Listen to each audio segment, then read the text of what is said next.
Sarah Chen adjusted her worn leather coat as she walked through the gates of the Westfield Naval Academy. At 22, she carried herself with quiet determination, though her civilian clothes and modest background made her stand out among the polished cadets from military families. The morning fog clung to the academy grounds, and she could hear the sharp commands echoing from the parade ground where senior cadets were drilling. The daughter of immigrants who ran a small restaurant in Chinatown, Sarah had earned her place here through sheer academic excellence and an unwavering dream to serve her country at sea. Her father had worked double shifts for 3 years to help pay for her preparatory courses, while her mother packed extra lunches to save money wherever possible. The acceptance letter had arrived on a rainy Tuesday, and Sarah had read it 5 times before believing it was real. Walking toward the administration building, she noticed groups of cadets already forming friendships. Many spoke casually about their family's naval traditions, comparing notes about famous relatives who had served on destroyers and aircraft carriers. Sarah listened quietly, feeling the weight of being the first in her family to pursue military service. Her grandfather had fled war, not fought in it, and her parents still struggled to understand why their daughter wanted to dedicate her life to the Navy. The first weeks at the academy proved brutal. Physical training began before dawn, with instructors shouting orders as cadets stumbled through obstacle courses in the pre-dawn darkness. Academic classes demanded mastery of navigation, maritime law, engineering principles, and military history. Sarah threw herself into every challenge, staying late in the library when others socialized, practicing knots until her fingers bled, and memorizing technical manuals while her roommates slept. Her roommate, Jessica Williams, came from a long line of naval officers. Her great-grandfather had commanded a battleship in World War II, her father currently served as a rear admiral, and her older brother was already an officer aboard a guided missile cruiser. Jessica's uniforms were perfectly tailored, her equipment top quality, and her connections opened doors that remained closed to others. She was kind enough to Sarah but clearly moved in different circles. During their second month, the cadets participated in their first major seamanship exercise. They were divided into teams and given small boats to navigate through a challenging course in choppy waters. Sarah found herself grouped with 3 male cadets who seemed skeptical about her abilities. The team leader, Robert Hayes, came from a prestigious military academy and had sailed competitively since childhood. The exercise began poorly. Strong winds and unexpected currents threw their timing off immediately. Robert barked orders while the other 2 cadets struggled with the rigging. Sarah noticed they were fighting the wind instead of using it, their approach all wrong for the conditions. She called out suggestions, but Robert dismissed them with barely concealed irritation. His strategy was textbook perfect, but completely unsuited for the actual weather they faced. As their boat fell further behind, Sarah watched the water patterns and wind shifts with growing certainty. She had spent countless summers helping her uncle with his fishing boat, learning to read the subtle signs that indicated changing conditions. The knowledge felt intuitive, built through practical experience rather than classroom theory. When Robert's next command would have driven them dangerously close to the rocky shoreline, Sarah spoke up forcefully. The confrontation was brief but intense. Robert accused her of questioning his authority and undermining team cohesion.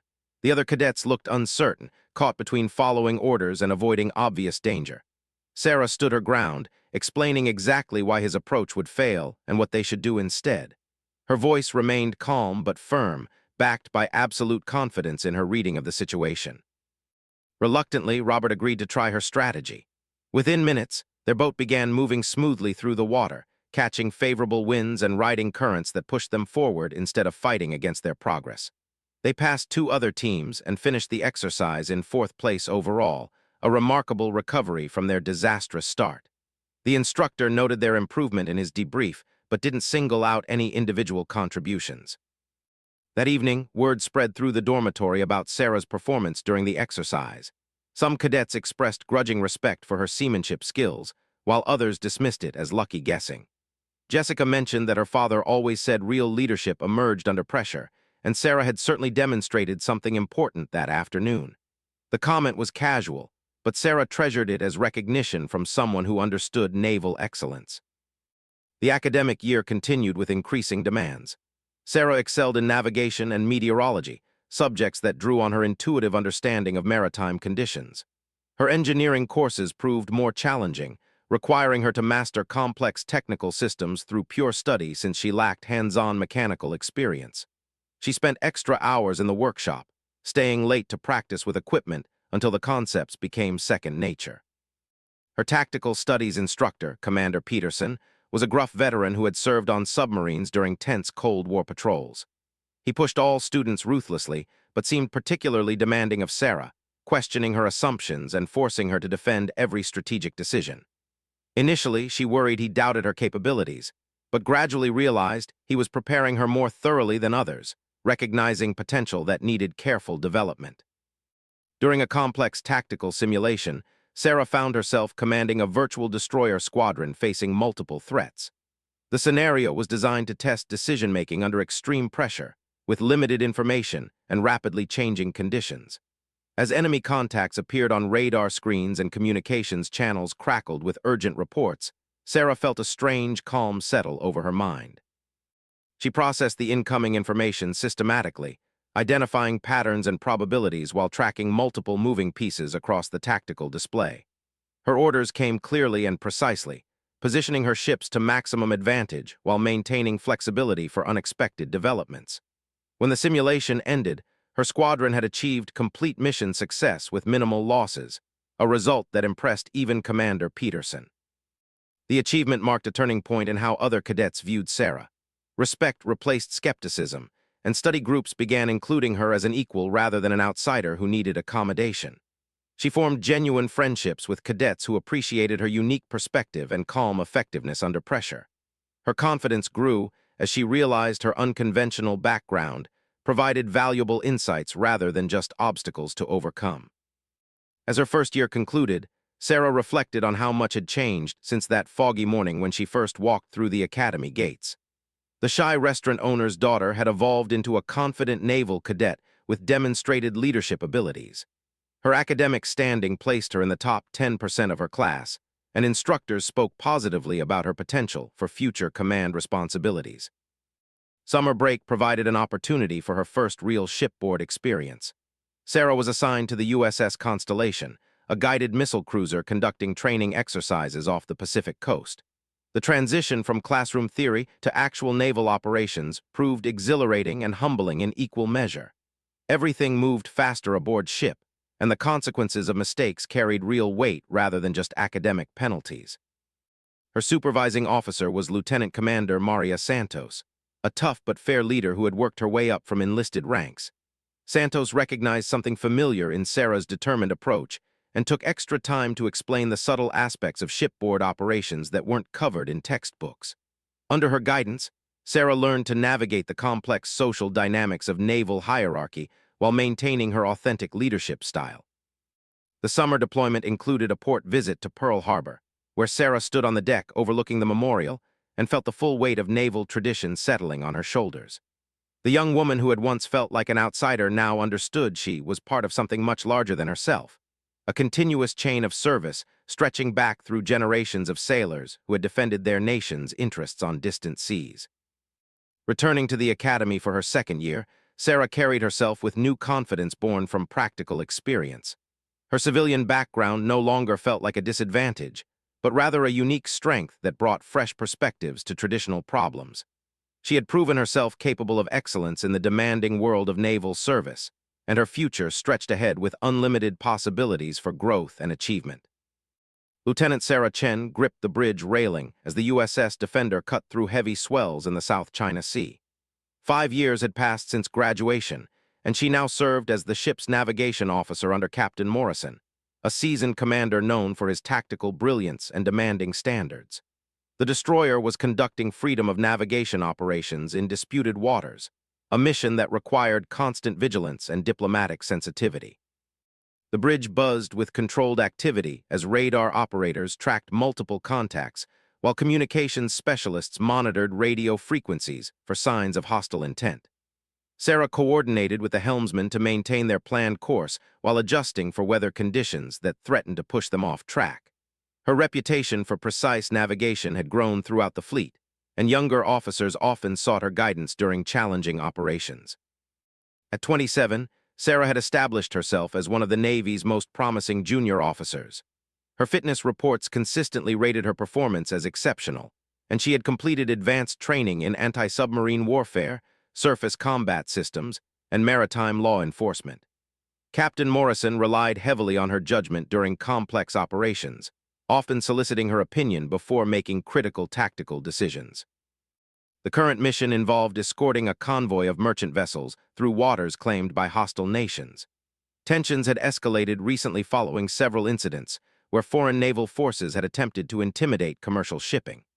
Sarah's role required constant coordination between the escort vessels, careful monitoring of potential threats, and precise navigation through areas where miscalculation could trigger international incidents. During the second day of the convoy operation, sonar detected suspicious underwater contacts that might indicate submarine activity. Captain Morrison ordered the ship to general quarters, and Sarah found herself at the center of a tense tactical situation. She worked with the sonar team to plot potential threat vectors while coordinating with other escort vessels to establish an effective defensive screen around the vulnerable merchant ships. The hours that followed tested every aspect of Sarah's training and experience. She maintained constant awareness of the ship's position relative to the convoy while tracking multiple underwater contacts that appeared and disappeared from sonar screens. Her calm efficiency under pressure impressed even veteran crew members who had served through numerous crises. When the situation finally resolved without incident, Captain Morrison publicly acknowledged her professional performance. Following the convoy mission, Sarah received orders transferring her to the Pentagon for a staff assignment in naval operations planning. The transition from shipboard duty to the bureaucratic environment of Washington proved challenging initially. She found herself working on strategic assessments and policy recommendations that would influence fleet deployments across multiple theaters of operation. Her experience with practical maritime operations provided valuable insights for senior planners who often lacked recent sea duty. Her supervisor, Rear Admiral Jackson, was a thoughtful strategist who appreciated Sarah's ability to bridge the gap between theoretical planning and operational reality.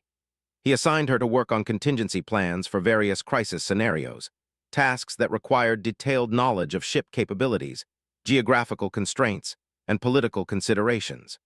Sarah's recommendations consistently demonstrated sophisticated understanding of complex multidimensional problems.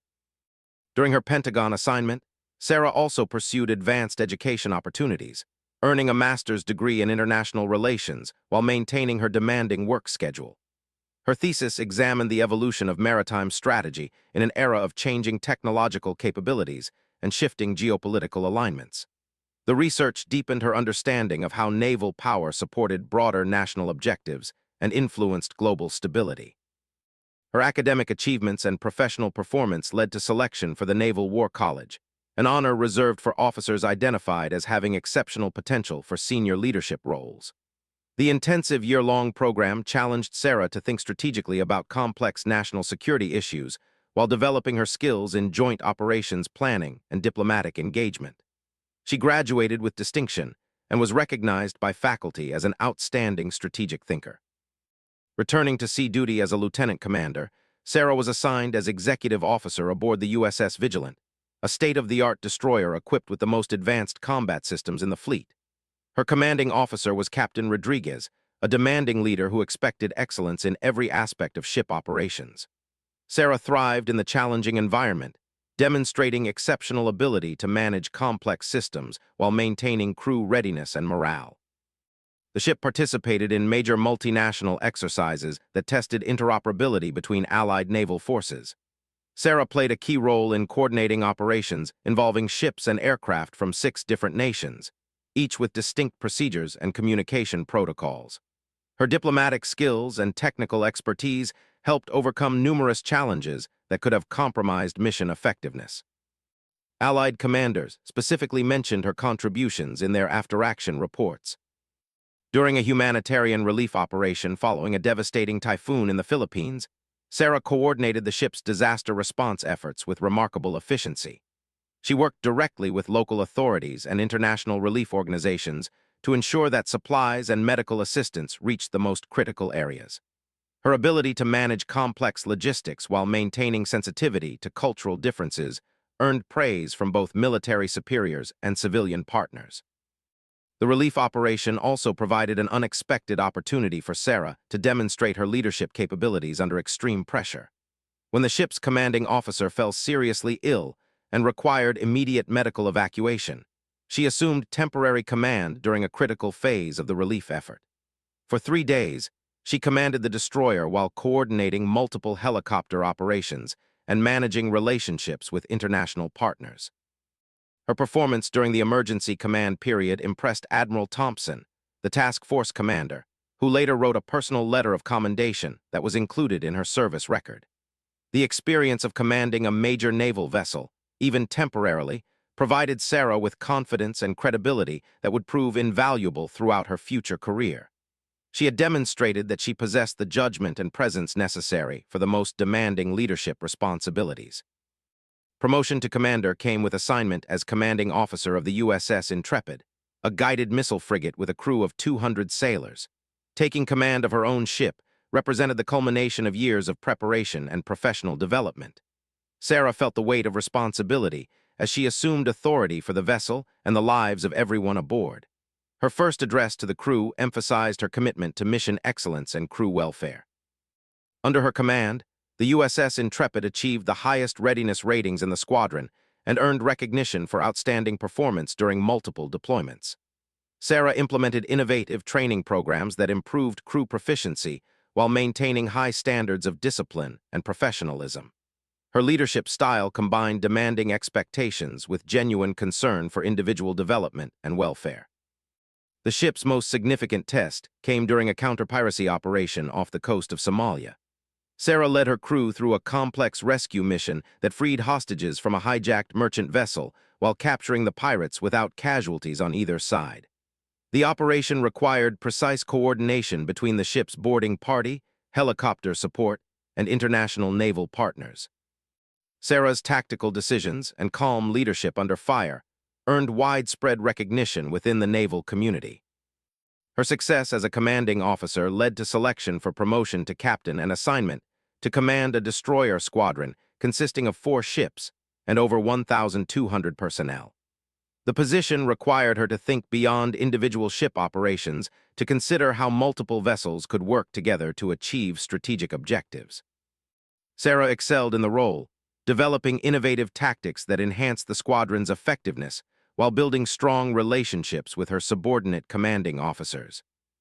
During a major exercise simulating conflict with a near-peer adversary, Sarah's squadron achieved decisive tactical victories through creative use of distributed operations and coordinated electronic warfare. Her innovative approaches caught the attention of senior fleet commanders and defense analysts who were seeking new strategies to maintain naval superiority in increasingly challenging operational environments. The exercise results led to Sarah's selection for a prestigious assignment to the Office of the Chief of Naval Operations, where she worked on developing future fleet architecture and operational concepts. Her recommendations influenced major decisions about ship design, weapon systems, and training programs that would shape the Navy for decades to come. Senior leaders recognized her as one of the service's most promising strategic thinkers. Her Pentagon assignment also provided opportunities to work closely with international partners on developing cooperative security arrangements. Sarah participated in high-level negotiations with allied nations, helping to establish agreements that enhanced mutual defense capabilities while respecting national sovereignty concerns. Her diplomatic skills and deep understanding of naval operations made her an effective representative of American interests. As her tour in Washington concluded, Sarah reflected on the remarkable journey that had brought her from the academy to the highest levels of naval leadership. She had commanded ships, led thousands of sailors, and influenced strategic decisions that affected global security. Yet she remained grounded by memories of her family's immigrant journey and her father's belief that America offered unlimited opportunities for those willing to work hard and serve something greater than themselves. The phone call came on a Tuesday morning while Captain Sarah Chen was reviewing budget reports in her modest apartment near the Naval War College. Admiral Harrison's voice carried unusual gravity as he requested her immediate presence at a classified briefing in Washington. Within hours, she was on a flight to the capital, her mind racing through possibilities about what could require such urgent attention. The briefing room in the Pentagon contained several of the Navy's most senior leaders, their faces reflecting the serious nature of the discussion. Admiral Harrison explained that escalating tensions in the Pacific had created an urgent need for new leadership approaches to complex regional challenges. Recent intelligence indicated that potential adversaries were testing American resolve through increasingly aggressive actions that fell just below the threshold of open conflict. Sarah listened as briefers outlined a deteriorating security situation that required immediate attention from officers with deep operational experience and proven diplomatic capabilities. The traditional approach of rotating senior commanders through standard assignments was proving inadequate for the nuanced challenges of modern maritime competition. New strategies demanded leaders who understood both military operations and the complex political dynamics of international relations. The meeting concluded with Admiral Harrison asking Sarah to accept an accelerated promotion to Rear Admiral and immediate assignment as commander of a newly formed Pacific Maritime Security Task Force. The position would require her to coordinate operations involving multiple services and international partners while navigating sensitive political relationships with allies and potential adversaries. The assignment represented both an extraordinary opportunity and enormous responsibility. After accepting the promotion, Sarah spent the following weeks in intensive briefings that revealed the full scope of her new responsibilities. The task force would operate across vast ocean areas where American interests intersected with those of rising regional powers. Her decisions would influence not just tactical outcomes, but broader strategic relationships that could shape international stability for decades to come. The promotion ceremony took place in a small Pentagon conference room with only immediate family and senior colleagues present. Sarah's parents beamed with pride as Admiral Harrison administered the oath and pinned the first star on her uniform. Her father whispered in broken English that he finally understood why his daughter had chosen to serve at sea, seeing honor and purpose that transcended his initial fears about her career choice. Sarah's first major challenge as Admiral came during a crisis involving the harassment of American research vessels by foreign military forces in international waters. The incident threatened to escalate into a broader confrontation that could destabilize regional relationships carefully built over decades. Her response required careful calibration of military presence with diplomatic messaging to deter aggression without triggering unintended escalation.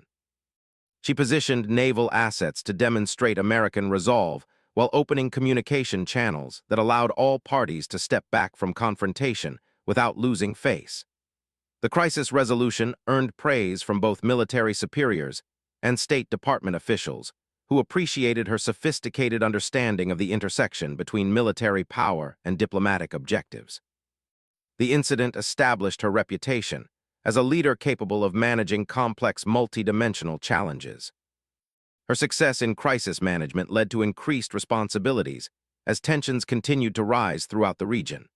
Sarah found herself coordinating with allied naval forces from Japan, Australia, and South Korea, while managing relationships with neutral nations that preferred to avoid taking sides in great power competition. Each interaction required careful attention to cultural sensitivities and political considerations that could affect long-term partnerships. The Admiral's typical day began before dawn with intelligence briefings that updated her on overnight developments across her area of responsibility. She reviewed satellite imagery showing ship movements, analyzed communication intercepts for signs of changing intentions, and consulted with intelligence analysts about emerging trends that might require operational responses. The information flow was overwhelming, but her years of experience had taught her to focus on essential patterns while delegating detailed analysis to qualified specialists. Staff meetings consumed much of her morning schedule as subordinate commanders reported on the readiness status of their units and ongoing operations. Sarah insisted on direct communication with frontline personnel rather than relying solely on written reports that might obscure important nuances. She regularly visited ships and shore installations to maintain personal contact with the sailors and officers whose performance ultimately determined mission success. Afternoons typically involved coordination meetings with representatives from other military services, allied nations, and civilian agencies whose activities intersected with naval operations.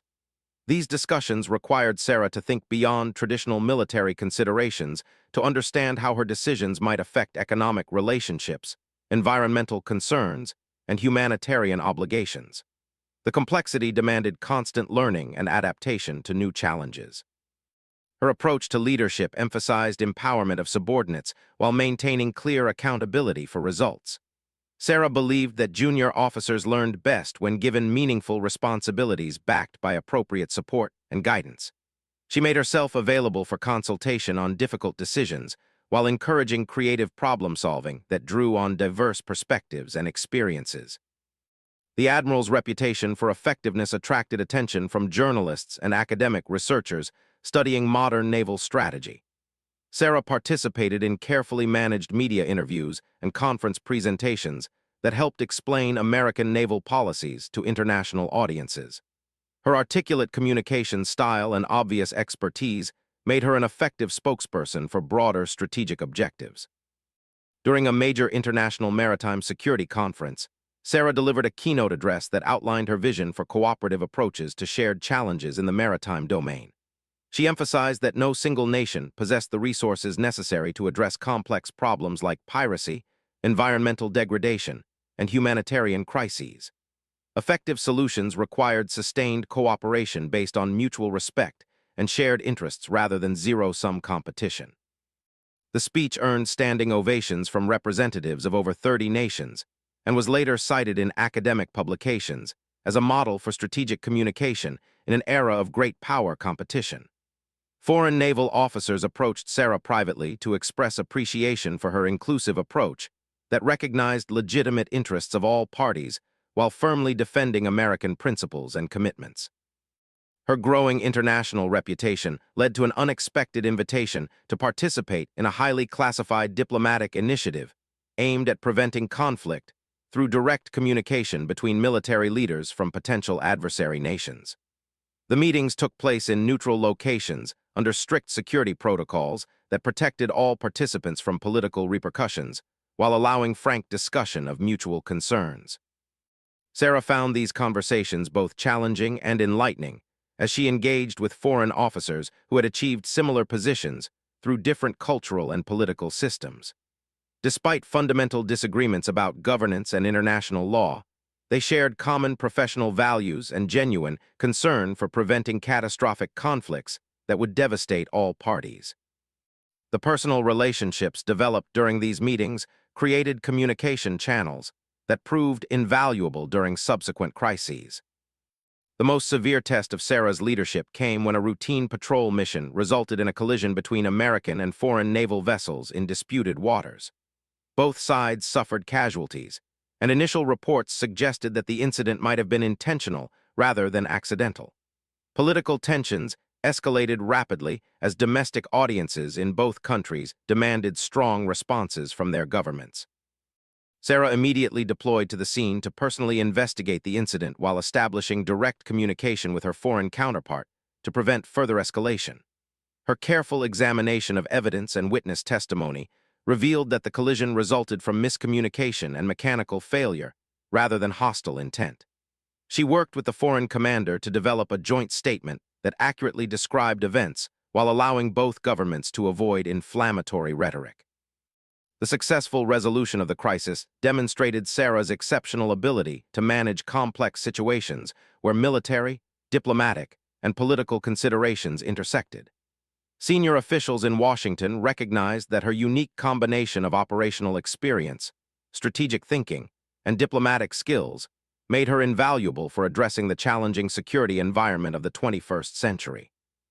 As she prepared for her next assignment, Sarah reflected on the remarkable journey that had brought her from the academy to the highest levels of military leadership. She thought about the countless sailors who had served under her command and the responsibility she felt to honor their dedication through wise decisions and principled leadership.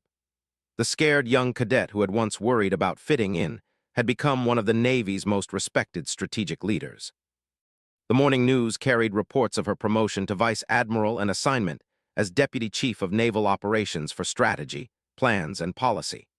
The announcement generated positive reactions from military analysts who recognized her qualifications and from international partners who had worked with her during various crises. Sarah understood that the new position would bring even greater responsibilities and challenges that would test everything she had learned throughout her career. Standing on the deck of the USS Constitution during the change of command ceremony, Sarah watched as younger officers took their oaths of service, just as she had done decades earlier.